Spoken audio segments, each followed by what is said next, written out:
የአቶ ደረጀ ሚስጥር ታወቀ። ወይዘሮ ማርታ እጅግ አዝናለች። አቤጌልም እንዲሁ በጣም አዝና ነበር። በቅድሚያም ለአቤጌል ነበር ሚስጥሩን የነገሩት። ስትሰማም እንደ ቀልብ አድርጓት ነበር። ናታን ግን በእጅጉ አረጋግቷታል።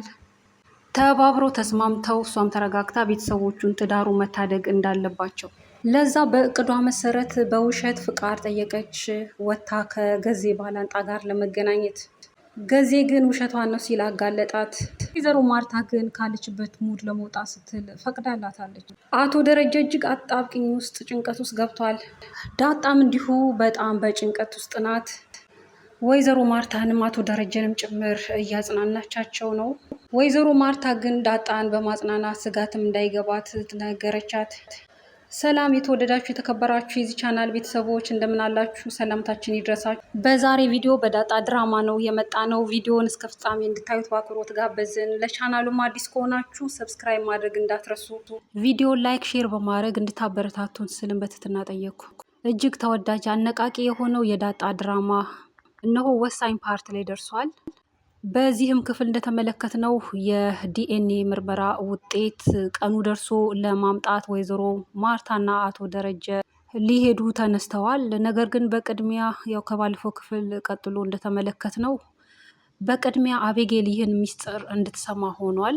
አቤጌልም ይህን ሚስጥር ከሰማች በኋላ እጅግ ያልጠበቀችው ማለትም ያው ጠርጥራለች ሲጀመር እሷም በበኩሏ ብዙ ያደረገችው ነገር እንደነበር ከጥርጣሬዋ የተነሳ የምናስታውሰው ነው ከባለፈው ክፍሎች። ነገር ግን አሁን ደርሶ ያው ትክክል የወይዘሮ ሰላም ልጅ አባት የእሷ አባት መሆኑን ስታውቅ ስትሰማ ግን እውነቱ ሲረጋገጥ ግን እጅግ ነው የደነገጠችው የተናደደችውም። እናም አቶ ደረጀን ማለትም አባቷንም እንደማትለቀው በቃ ፈጥና አግኝታው ልትጮህበትም ወይም የምታደርገውን ነገር እንግዲህ በንዴት ውስጥ ሆና ሰው የሚናገረውንም ያው ስሜቱን አይቆጣጠርም እና በዛኑ ሰዓት እሱን ለማግኘት ፈልጋ ልታገኘው ፈልጋ ነበር። ነገር ግን እሱ በዛን ሰዓት ወደ ግቢ ሲገባ እሷ ደግሞ ከግቢ ስትወጣ ያው አልተገናኙም። እናም ወደ ኦፊሱም ስትሄድ ናታን ቀድሞ እዛ ደርሶ እንደገና ናታን አረጋግቷታል። ያው አቤጌል ረጋ እንድትል በቃ የተፈጠረውን ነገር እንዳልተፈጠረ ማድረግ ስለማይቻል ኦልሬዲ አንዴ የሆነ ጉዳይ እንደመሆኑ መጠን ጉዳዩ ለምን ሆነ ሳይሆን እንዴት ሆነ ብሎ ማሰብ ተገቢ ነው ሲል ከመነሻው እንግዲህ ስለ ሚስጥሩ አፈጻጸም እንዴት እንደተፈጠረ የሆነውን ሁሉ ሲነግራት ትንሽ ቢያንስ ሰከን እንድትል እንድትረጋጋ አድርጓል እንጂ ከዛ በፊትማ አባቷን በጣም በቃ እንደ አባትም እንደማታየው ብዙ ቃል ከአንደበቷ በንዴት ስታወጣ እንደነበር ነው የሰማነው።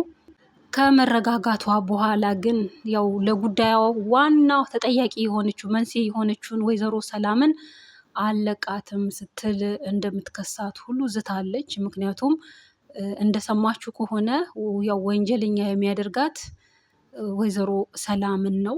ምክንያቱም እሱ በውኑ ፈልጎ አስቦ ሳይሆን ሰክሮ በመጣበት ይዛው ገብታ አብራው እንደተኛች ነው። ያው ይህንንም በእርግጥም ወይዘሮ ሰላምም የማትክደው ጉዳይ ነው። ነገር ግን ወይዘሮ ሰላምም ይህንን ያደረገችበት ምክንያት አላት፣ የራሷ የሆነ ምክንያት አላት። ያ ምክንያት ባይሆን ኖሮ ይህንንም ስህተት ባልፈጸመች። እንግዲህ ድራማውን የምትከታተሉ ሁሉ ከጅምሩ እስከ አሁን ድረስ ያለውን ሂደቱን እንዳየነው ነው።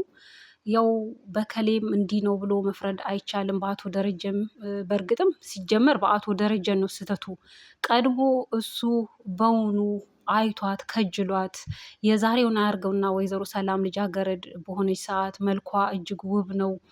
እናም ጎምጅቷት ከዛ በኋላ ሰክሮ ሲገባ ባለቤቱም በዛው አለመኖሯ ምቹ ሆነለትና ያው አብሯት እንደተኛ ነው። ከዛ በኋላ ግን ያው ይቺው ዳጣ ተጸነሰች፣ ደርሶ ተወለደች። ከዛ ከተወለደች በኋላ ግን ይህ ጉድ ሚስጥሩ እንዳይወጣ በሚል ያው አቶ ደረጀ እና ወንድሙ በእርግጥም በዋናነት ሚናውን የተጫወተው የአቶ ደረጀ ወንድም ነው። ያው ሲናገሩ እንደሰማ ነው በእርግጥ ወንድም ተብዬ የተባለውን አላየነውም።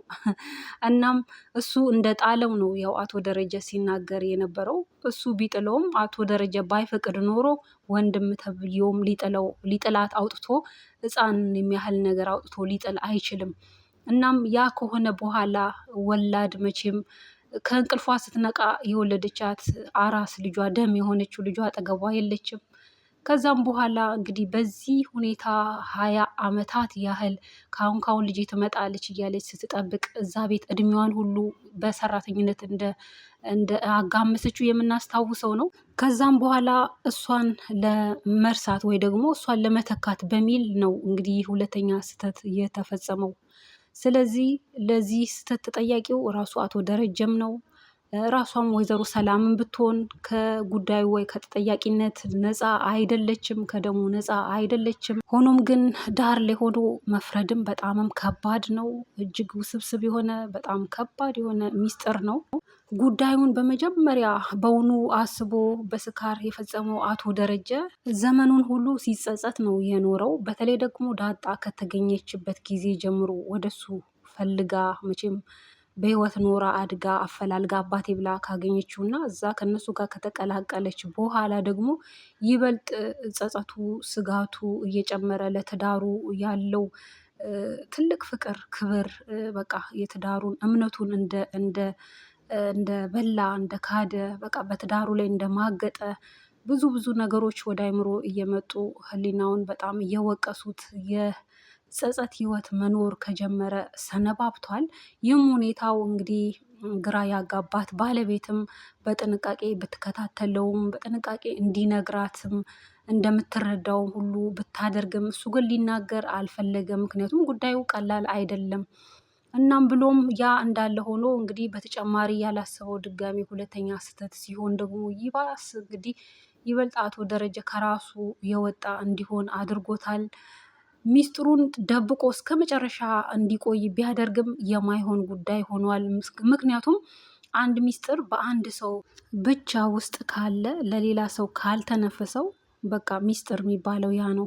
ነገር ግን ከአንድ ሰው ውጪ 2 ሰው ብሎም 3 ሰው ጋር ያ ሚስጥር ካለ ይህ ሚስጥር አይባልም።